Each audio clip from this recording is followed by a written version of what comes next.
কয়টা বাজে? কয়টা বাজে সেটা জবাব কি আমার তোরে দিতে হবে? হ্যাঁ? কি রে সাত সকালে এতবার ফোন দিতেছস কেন? সকাল না সন্ধ্যা, ঘড়ি দেখ। বল মাল আনছিস? আজকে টাকা নেই কারো কাছে, টাকা নিয়ে আসিস প্লিজ। আমার কাছে তো নাই ভাল। রাহাত, লাস্ট কয়েকদিন তোর ভাগের টাকা আমি দিছি, আজকে প্লিজ। মা, শুধু টাকা লাগবে, টাকা দাও। কিসের টাকা? কিসের টাকা মানে বুঝো না, হাত খরচের টাকা। তোরে তো মাসের প্রথমে হাত খরচে টাকা দিছে, এখন আবার আর ওই টাকা শেষ হয়ে গেছে, এখন নতুন করে টাকা লাগবে, টাকা দাও। তোমার কাছে তুই নেশার টাকা চাস? হ্যাঁ, কি নেশা নেশা করো কেন সবসময়? আমি কি সবসময় নেশা করি নাকি? আর মানুষের কি টাকা লাগে না? আর আমার এক বাপ আছে, সে তো আমার চিনেই না। সে আমার বাপ, মনে হয় আমার জন্মই যায় নাই। টাকা কোথায় কি করবা? টাকা নিয়ে কি সব কবরে যাবা নাকি? হ্যাঁ, টাকা নিয়ে কবরে যাব, কিন্তু তোমাকে নেশার জন্য আর 1 টাকাও দিব না। আমারও নেশা নেশা নেশা। ভাইয়া তুই কি করলি এটা? কি করলাম? তোর ব্যাগ থেকে টাকা ধার নিলাম, দিয়ে দিব আগামী সপ্তাহে।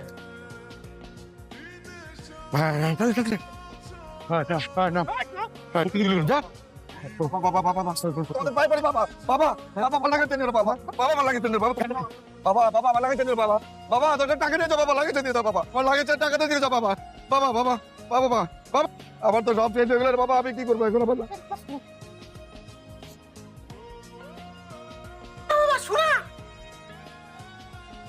এটা কি?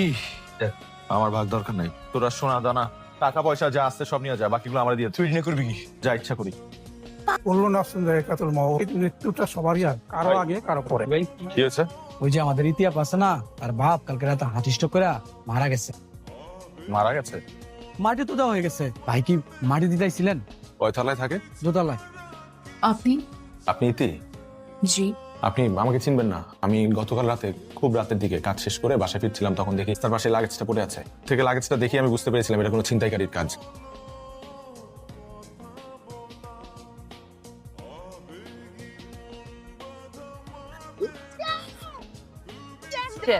তুই কিছুই নিচ্ছিস না? আমার শরীরটা ভালো না, আমি কিছু খাবো না আজকে। আইয়া আসছি। মা, হুম? ভাত খাবো। কি? ক্ষুধা ক্ষুধা লেগেছে, ভাত খাবো। আমার তো শরীর ঠিক আছে?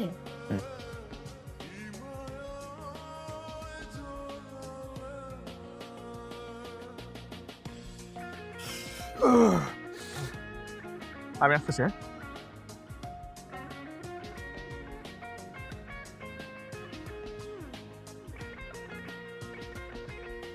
আসসালামু আলাইকুম। ওয়ালাইকুম আসসালাম। আপনি আপনি সেই লোক না? ভেতরে আসুন প্লিজ, ভেতরে আসুন। আপনি ভেবেছেন আজ আমার বিয়ে। তারিখ পিছিয়েছে? ওনারা জানিয়েছে এখন আর হচ্ছে না। আমার ধারণার কোনোদিনই হবে না। ওই রাহাত নাম, রাহাত পিছে নামস না কেন?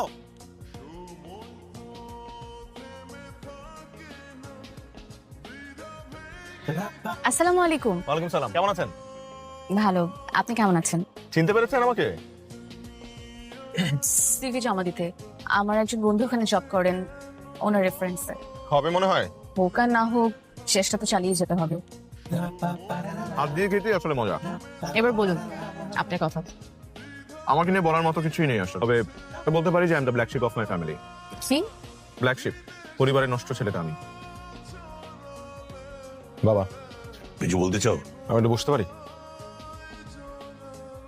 আমার একটা চাকরি দরকার, যে কোনো চাকরি, তোমার অফিসে হলেও হয়, যে কোনো কাজ করবো।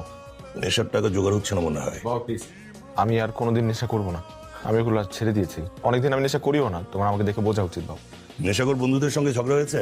বাবা প্লিজ আমাকে আর এম্বারেস করো না, কারণ আমি লাইফে অনেক অন্যায় করেছি, অনেক খারাপ কাজ করেছি, তোমাদের অবাধ্য হয়েছি, কিন্তু সেগুলোর জন্য আমি আমি অনেক অনুতপ্ত।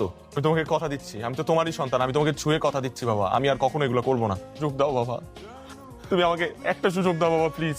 রাত কি হয়েছে তোর? বাবা একটা সুযোগ দাও। না তুই এমন করছিস কেন? কি হয়েছে তোর? জানি না বাবা, প্লিজ বাবা হেল্প মি।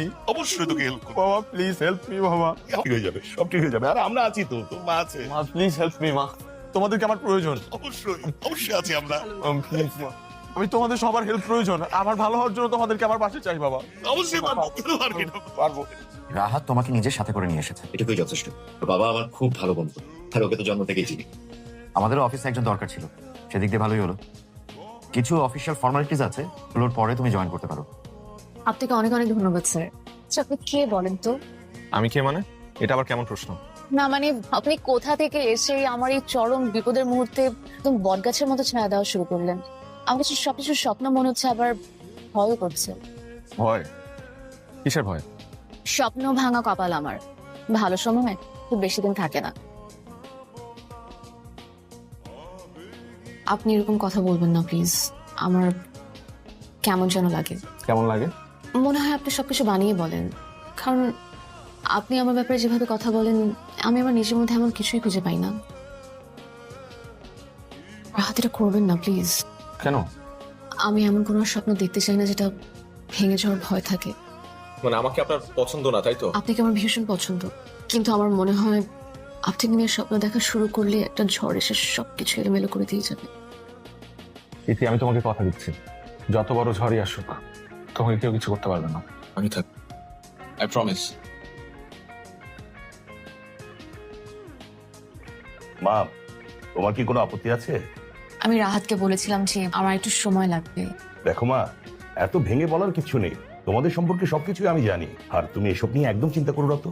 আঙ্কেল প্লিজ এভাবে বলবেন না, আমি এমনি আপনাদের কাছে অনেক ঋণী। তুমি আমাদের কাছে ঋণী? এসব কি বলছো? আরে তুমি আমাদের জন্য যা করেছো, আমার সামর্থ্য থাকলে আমি পুরো পৃথিবীটা তোমার নামে লিখে দিতাম। তোমার জন্য আমি আমার ছেলেকে ফেরত পেয়েছি, আমার দুনিয়াকে আমি ফিরে পেয়েছি। তোমার কাছে আমরা যে কত ঋণী। মা প্লিজ, তুমি না করো না। আঙ্কেল চিঠি প্লিজ এভাবে বলবেন না, আমি অবশ্যই রাজি। আলহামদুলিল্লাহ। আমার ফিকে ফোন করলো। হ্যালো, রায়হান সাহেব বলছেন? জি বলছি। রাহাত আপনার কি হয়? আমি রাহাতের আব্বা। ওকে থানায় আনা হয়েছে। কি? কোন থানায়? উত্তরা মডেল থানা। আমি এখনই আসছি। জি জি। গত দুদিন আগেই একটা ছিনতাইকারী চক্র আমাদের হাতে ধরা পড়ে। তাদেরকে ভদ্র পরিবারের সন্তানই মনে হয়েছে। নেশার টাকা জোগাড় করার জন্য রাতের অন্ধকারে গাড়ি নিয়ে ছিনতাই সহ নানান অপকর্মে জড়িয়ে পড়ে। কয়েকদিনে তারা বেশ কয়েকটি এরকম অপকর্ম সংঘটিত করেছে। তাদের দেওয়া তথ্য অনুযায়ী রাহাতও এর সঙ্গে জড়িত। এই তো মাসখানেক পূর্বেও এক ভদ্রলোক তার মেয়ের বিয়ের জন্য কেনাকাটা করে বাসায় ফিরতেছিলেন। রাহাত সহ 3-4 জন বন্ধু মিলে সমস্ত মালামাল লুট করে নিয়েছে।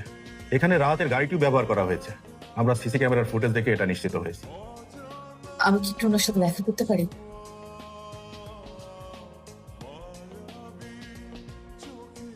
আপনি সবকিছু জেনে শুনে আমার সাথে জড়িয়েছিলেন, তাই না? ইতি, আমি আমি তোমার ইতি, আমার পাস্ট ছিল ইতি। নিজেকে পুরোপুরি বদলে ফেলেছিলাম ইতি। আমি সবকিছু থেকে দূরে চলে আসছিলাম তোমার জন্য। তোমার প্রতি আমার ভালোবাসার মধ্যে কোনো ভেজাল ছিল না। ভালোবাসি ইতি, বিশ্বাস করো, আমি তোমাকে সত্যি ভালোবাসি ইতি। নাকি ঘৃণা করি?